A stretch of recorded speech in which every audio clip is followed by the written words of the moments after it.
তৃণমূলের top to bottom চোর দাবি অর্জুন সিংয়ের। বিধানসভা নির্বাচনের কাজে 294টি কেন্দ্রের দায়িত্বপ্রাপ্ত দলীয় কোঅর্ডিনেটরদের নাম সোমবার রাতেই সোশ্যাল মিডিয়ায় প্রকাশিত করেছে শাসক দল তৃণমূল কংগ্রেস।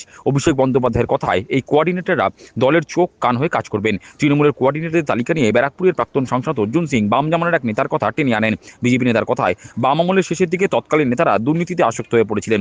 তখন বাম নেতা অনিল বিশ্বাস বলেছিলেন, এই পাড়ায় কমরেডদার অন্য পাড়ায় গিয়ে ভোট চাইতে হবে। মমতা ব্যানার্জিও সেই একই পথে হাঁটছেন। তার দাবি, তৃণমূলের টপ টু বটম অর্থাৎ উপর থেকে নিচ পর্যন্ত চোর, বাংলার মানুষ এটা বুঝে গেছেন। আমি একটা কথা মনে পড়ে আমার 2011 সালের আগে যখন সিপিএম ক্ষমতা ছিল, তো সিপিএমও সেই জায়গা পৌঁছে গেছিল, দুর্নীতি, লুট খসট সব ছিল। তখন অনিল বিশ্বাস একটা কথা বলেছিলেন কি, এই পাড়া কমরেডদেরকে অন্য পাড়ায় গিয়ে ভোট চাইতে হবে। মমতা ব্যানার্জি সেম অবস্থা আছে এখন। অবজারভার, কনভেনার, এইসব অন্য অন্য এলাকা থেকে অন্য এলাকায় উনি ঠিক করছেন। এতে কিছু যায় আসে না। তৃণমূলে সবাই চোর, উপর থেকে নিচে অবধি A to Z সবাই চোর। এটা বাংলার মানুষ বুঝে গেছে। বাংলায় কোনো উন্নয়ন হবে না, কোনো কলকারখানা আসবে না, কোনো কিছু হবে না।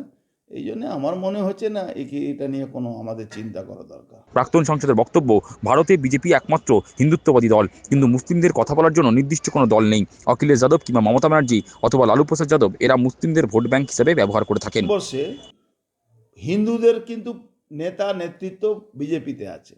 কোনো অন্য দল 2800 রেজিস্টার্ড রাজনৈতিক দল আছে, কেউ হিন্দুদের জন্য ভাবে না, একমাত্র বিজেপি ভাবে। ওরকমই মুসলমানদের, আমি জানি না কেন মুসলমানরা এটা বুঝতে পারে না, মুসলমানদের কথা বলার জন্য মুসলমান নেতা তৈরি করতে হবে।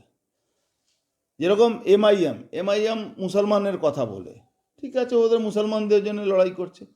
কিন্তু মুলায়ম সিং যাদব ছেলে অখিলেশ যাদব মুসলমানদের জন্য কি লড়াই করবে? ও তো নিজের স্বার্থের জন্য ভোট ব্যাংক বানিয়েছে। মমতা ব্যানার্জি মুসলমানকে নিজের স্বার্থের জন্য ভোট ব্যাংক বানিয়েছে। লালু যাদব ছেলে, লালু যাদব, এরা মুসলমানকে ইউজ করেছে ভোট ব্যাংক হিসাবে। মুসলমানদেরকে বোঝা উচিত কি মুসলমানদের নেতা মুসলমান হলে ওদের কথা সঠিক জায়গা গভর্নমেন্টের কাছে, সরকারের কাছে তারা রাখতে পারে।